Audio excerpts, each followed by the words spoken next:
But you can already see as we wrapped up that second phase of the bans, targeted towards the gold lane, specifically the Brody and Melissa being taken out here. And the last roaming option, like you mentioned, Leo, they do spend one more ban. It is towards the Lolita, who's been doing massive things so far. So what are we looking at? The Kufi? Is the Kufi going to pop out here? Because I'm liking the Kufi against both the Fredrin and the Ruby. Yeah, the Kufra was also what I had in mind. BREN Esports might be thinking of something different. Maybe the other option they have is a Grok and that's the roam roll, but Kufra. It's Ogwin. Might as well pick it up. There it is. Great call there, Leo. Bringing out the big guns. Skadoosh.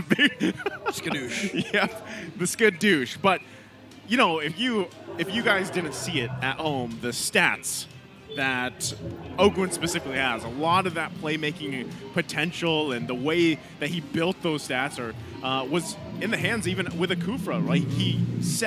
The way that he sets things up for the rest of the team to shine is amazing. So I think you're going to see that unfold here, but still, does ONIC Philippines have the answer to deal, again, with the most decorated MVP of the season at this point? Dude, I'm no Sensui, and I've already played Fredrin games against Kufra. There are no Ogwins, but it already sucked, right? So this is going to be difficult. See what I tell y'all? What I tell y'all? Ooh, there's the swerve.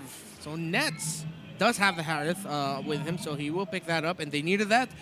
2 swords of magic damage. BREN Esports might not be able to equalize the magic damage that they can dish out, but they do have the true damage being dealt out by the carry. And of course, Arlott, the quickly rising stock of this hero, all the dashes that he has, but it's going to be up against that Kufra that might just be able to block it. Yeah, did I see that correctly? Does he now have was that a 60% win rate Arlott has? Yeah, it's a very small sample size, though. Yeah, it's small only been sample like 6 games? Yeah, but I feel like he's rising. Yeah, he is. No, something tells me we need to double check because based on memory, I think he's lost more games than he's won. Right? He's actually on a win streak. Close to 50-50. The first 2 were losses. After that, they've been straight up wins. And then he just lost last Yeah, series. they lost it. All right, just so the last maybe game. it is 60 something. Yeah. Well, this is going to go in the hands of Dur, it looks like. So yeah, this could be what we were talking about, you know, leading into the draft is this that change that ONIC Philippines needs? Now you have this hero that has been building up in momentum itself, and now you get it in the hands of, you know, the captain himself, Dur. So we'll see how that plays out. Taking a look at the predictions here, it's BREN Esports across the board. I would say that, you know, BREN Esports has been a team that a lot of people have been rooting for a long time. They had to go through this whole kind of ordeal in the past couple seasons, and now I feel like this is another version of prime BREN Esports, right? They're looking really good, and they have a bright future ahead of them, but they got to keep it going, because what we've seen so far, too, is teams figuring out these teams that have been on top. I mean, we've even seen Echo technically bleed up to this point, right? They're still basically undefeated, but this is a time where it really could start here as we load up into the Landodon, game number 1, ONIC Philippines and BREN Esports. Let's call back to events earlier in this day. RSG Slate versus NXPE game number 1.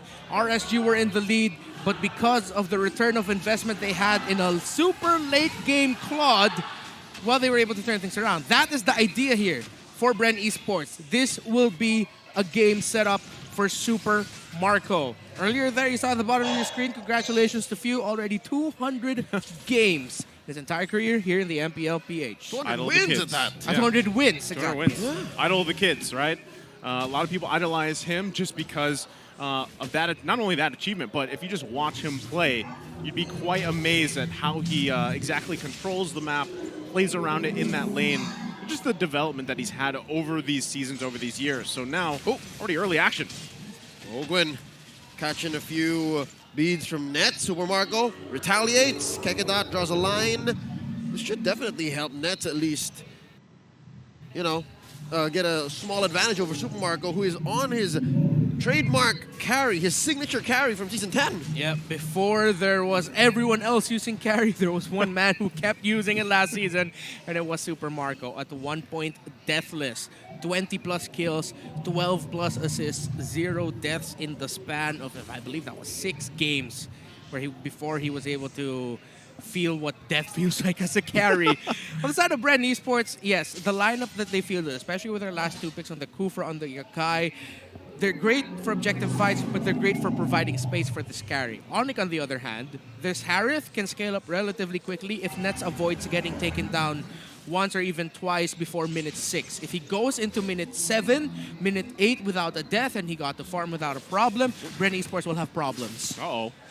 Little poke back and forth. There, gets a knock up there. And Flapteasy commits the BF. There's a knock up from Ogwin, taking down ONIC's team captain. And there's a feather strike from Super Prince, pushing away Flapteasy. Already spent his heavy spin. Oh, wow. Great use of those ults despite the trade. ONIC PH scores a turtle. That was a great call there. Super Prince committing that to send Flapteasy back. They didn't need to get the kill. They just needed to stop that Akai. Again, this bodes well for the team that has a Harith on their side. Ogwin, let's see if he can get anyone. No, he won't. BREN Esports, their next few rotations might be looking into either rushing the XP lane so that Flapteasy can get out as soon as possible, or rushing the gold lane so they can get a death onto Nets. I'm not sure if we have the exact stats for this. Hold on real quick. There's a pull on Ogwin. Hekadot says, I'm offended. And the final salvo from the feather strike takes down Ogwin. And because of that, I guess that's why they're called the party people. Oh. As early as minute 3, they're ganging up. Now 1v1 up top. It's Flapteasy versus there. Just keep it quiet. Just relatively safe. Okay, going back to my thought here is, now that we've seen, I know it's a small sample size of the R-Lot, right? But how are you feeling, Redmar? We've seen him with a couple tank emblems now, and we've seen him with Festival of Blood usually. What's working better here? Concussive blast. Yeah, in terms of the stats, I don't have the exact number for it, but honestly, both seem like great options. We have been seeing like R-Lot lately, especially the winning games he has, being a great setup tool. Flicker with the final slash, and it's a fantastic setup for any team, and they answered really well. BREN Esports, Flapteasy did that, but also with the Festival of Blood. Oh, Ogwin clapping back with a jump of his own. Finds Gekadot, sends him back with a fourth of his health remaining. Interesting, right? Because, yeah, I think as we see R-Lot settle in, we might actually see teams opt for the pretty much tankier version, because he can be quite squishy. Wow. They get the Purify out. That's good response from Nets, but now he's got to be even more careful. Look at the rest of the team of ONIC Philippines. They know they've got to be there to back him up. Turtle now spawning, and it's going to come down to that second turtle dance. Both teams are looking to get in position here, even calling down the other members. Flapteasy making his way. Turtle, half health. Ain't no trades happening. Flapteasy got a pull. There's a jump in by Ogwin, pushing away Gekadot. Sensui very far away from the big quarry. Wow. Flapteasy scores a turtle. Heavy spin here, taking down 3, giving it all up to Super Marco. Gekadot the first to fall. There's Dare following up. Double kill so far for Flapteasy. And they take down Dare as that last kill, giving it over to Ogwin. Picture perfect heavy spin, but picture perfect rotation by both teams. The clincher in that fight was that Super Prince couldn't hold onto his position in that shrub, the lower half shrub of the middle portion of the map, because Flapteasy was coming from the top lane, while the R-Lot of ONIC Dead had to come from base. So it was positional advantage for BREN, which eventually led to a beautiful heavy spin there by Flapteasy. BREN were in position. They knew they couldn't give up the second turtle. It was a great commitment to go all in for that turtle. Yeah, that is that's not the situation you want to be in if you're ONIC Philippines. And even, you know, the fact that you went into that fight without some of the green lights that you needed, you didn't have the ultimates available to really contest that. And then to get locked down, that's tough. So 2.3K gold lead here for BREN Esports. How's it looking in the item department, Redmar? Okay, in terms of the items, Gold Laners is actually carrying the lead after that nice charge. BREN Esports with the right call here going up top. Not a big disparity in terms of the items, although the closest thing is the close to 1,000 gold lead in favor of Super Marco over the Harith. Oh, wow. ONIC tried to respond by taking down the bottom lane. Tier 1, yes, but BREN Esports just ones them up, takes down 2 in the top lane, and now here comes the clapback. Can ONIC do this without any repercussions? Gekadot and Nets. Delta split. If you get the push, here comes Flapteasy. Gets that headbutt in. Nets is in trouble. Still alive. Gets that final shield. In the back line, though, it's Gekadot who suffers a loss. 1 down. There's a pickoff. There's another bit of action here. Here in mid. They're still gonna go. Sensui with a taunt. Super Marco still alive. He survives. Wow. And there's an Appraiser's Wrath, putting Few at a third of his health. A pull here by Flapteasy. ONIC have spent much. It's going to be difficult to contest here. The flap. Easy, pushing him back. Super Prince gets a passive stun onto Ogwin. Easy, bravest fighter onto Dare. Dare vengeance through. There's a shield. Zaman Force. BREN ESPORTS happy with their prize. They disengage. As a lineup with a carry going up against a lineup with a Harith, BREN ESPORTS, this game couldn't have gone any better for them. They're getting the objectives now. That's 2 turtles in a row. They had a nice push up top, although ONIC did get to counter that down bottom. But what we've been seeing lately is that, again, we talked about the XP laners as being one of the X factors of this game. Flap Teasy has been a step ahead in over there throughout this game. His presence being able to get to a crucial position in team fights first, getting those stuns off, have been great for BREN ESPORTS. Man, not only that, but the fact that, Super Marco hasn't had to do too much other than, join the fights a little bit late, push the lanes that he wants to.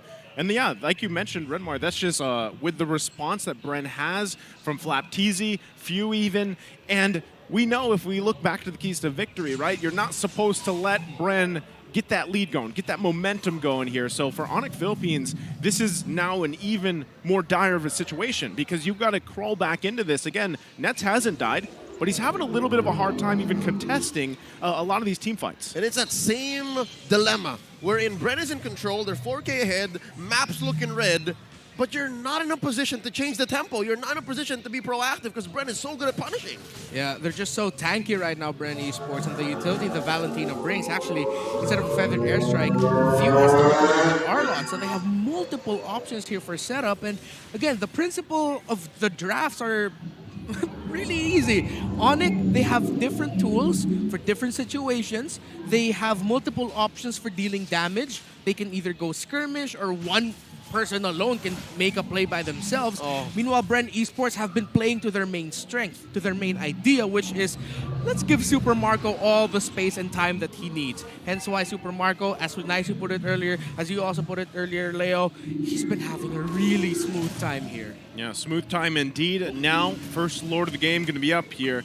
Both teams want to do their best ONIC Philippines wants to do their best to contest this. It will be a difficult fight, though. They've got to watch out. Ogwin already charging up here. They catch one. It's Kekedot. Luckily, Super Prince with his feathered airstrike, Flap Easy diving on in, pushing Super Prince out of position. Heavy spin. Speaking of which, they change the ties of battle. Clisdera's got a vengeance on one. Knock up on 3. Ogwin takes out Kekedot.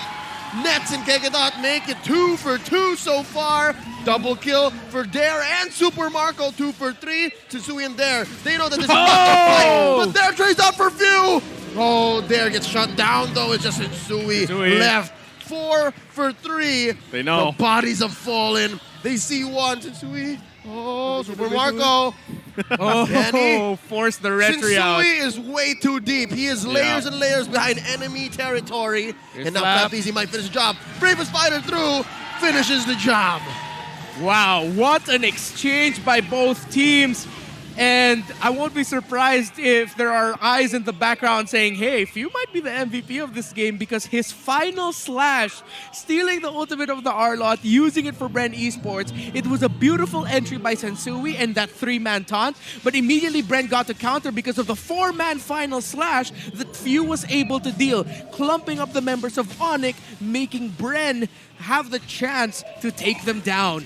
That's so funny that happened because in my mind, before all that unfolded, I was about to ask you, Redmar, why? Why do we see now? Because we actually saw this in the previous series today, where it was a Valentina, and we saw the Valentina opting to take that Arlot ultimate, the final slash, rather than the feathered airstrike. And I guess that just pretty much explains why it works so well, especially in those situations. Rather than being just purely, the copied feathered airstrike for burst damage, you can find setups like that around these objectives. The idol of the kids. 4th player to reach 1,900 assists in MPL Philippines history. A living legend at that.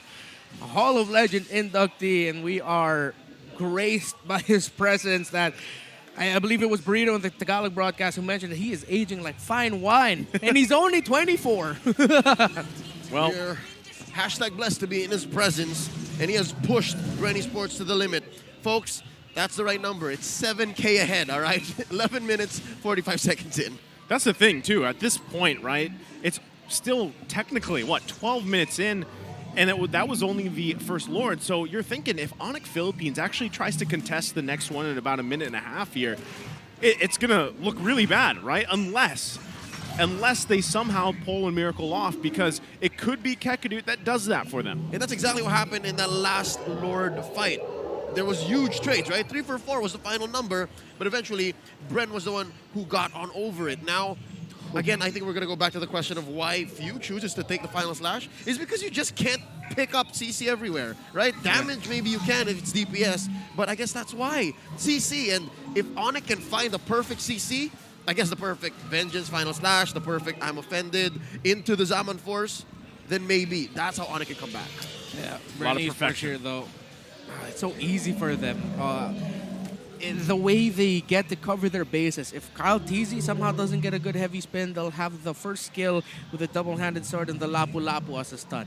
If that misses, they'll have the final slash, which is honestly very difficult to miss. It's a big arcing sweep. Huge. So, my goodness, BREN Esports has all the right tools right now to take a commanding lead and keep this commanding lead. However, ONIC, they do have the possibility that they can counter-punish BREN Esports not being careful or not respecting power spikes here. The biggest question for ONIC is how well they can reach Super Marco and stop him from free hitting in these team fights. Not only that, but just allowing Nets to stay alive. He did pick up the Divine Glaive just about a minute or so ago, so his damage should be there, right? We just took a look at the charts as well, so we got to start seeing ONIC Philippines climb up into the damage department. Now, Nets is going to be a huge component to that, but still, he's only got, what, the Zaman Force and 1 Purify, and there's a whole hell of a lot of CC from BREN, especially with you taking that Arlott ultimate. Ogwin gets a jump in, equaling a heavy spin immediately. Super Prince misses 1 salvo. Kekadut very low. Zaman Force already spent as well. BREN Esports have scrambled ONIC away from this Luminous Lord. The Sonic's not even going to think of contesting. BREN Esports scores him. Yeah, that was great for ONIC in the sense that they didn't get wiped out or lose 2 or 3. The moment they saw the team fight went south for them, even though Der got a nice final slash to stop, Nets wasn't in the exact right angle. BREN Esports were diving them. They backed off immediately. But that was an easy one for BREN Esports. They just needed to avoid a few things. And of course, they were helped by the fact that their lead is so massive already. Almost a full build on the Valentine. It already has a Divine Glaive here. Meanwhile, on the side of ONIC, their Farsa still just meeking out their third item. Only has a Lightning Trojan and the Clock of Destiny. Looking at the mid laners is a good sign of just how huge the disparity in gold is. Well, right now, they've got to have a defense of a lifetime against this lead. Oh, no. Perfect headbutt into the heavy spins, and Sui is pinned down between a rock and 3 members of BREN Esports. Lord marches in, forces out an airstrike from Super Prince to help defend. They clear the wave. BREN Esports makes a beeline for the mid lane inhibitor. It falls as well. Next up on the docket, bottom lane inhibitor. BREN Esports as easy as 1, 2, 3. Just like that. I don't know. Are they going to still press this one in? Ogwin going in. With a jump canceled out. Here comes Nets. Firing back. Zaman Force spent in already. A concealed play to try and move out. Space it out. Ogwin still staying within the battlefield with a little bit of a... I don't know what it's called, but y'all saw it. Little hesitation, little reluctance to go in there. Either way, little strut. I mean, I was expecting that to end there, even though, you know, they didn't have any minions, but it looked like Ogwin had the same idea here. Now, this is the problem, right? You're actually seeing, even with just recently that Radiant Armor was picked up here, you're noticing the difficulty here, Redmar. All these Athena shields for BREN Esports. Yeah, 1, 2, 3, 2 Radiant Armors as well. It'll be difficult for a lineup that really wants to center their damage on coming from a Farsa and a Harith. Although, that's the thing about magic damage. You can build so many items, but once those shields are done, they hurt. There's 4 shields. Oh, that's 4 Athena shields. It's just few who doesn't have one. He doesn't need one. Oh no. Ogwin with a jump in. ONIC PH looking to punish. Ogwin walks away with his life. Now it's Kekadut who's in trouble. Misses his I'm Offended, and now Nets. Oh, he's gonna get misplaced. That's game. Put up into Super Marco's light wheels, and now Oh! Kekidot's gonna fall. Super Marco gets 2K. Now it's just 3 left to defend. There's a minion wave set up for BREN ESPORTS. Kyle Teasy just headbutting anybody who gets in his way. Another wave up top, a wave Where'd he down come bottom as well. You just clearing the waves. Flap Teasy helping out. Ladies and gentlemen, BREN ESPORTS gonna go ahead and make quick work of ONIC PH's base taken. Game 1. Wow, BREN Esports. It's rare to see a lineup built like this get success this season, but everything went right for the Bees, who are still collecting W's. That's a W for game number 1. Man, you know, when you introed them, I was thinking, you know, collecting W's, collecting money, basically. Like that's what they're doing, right? And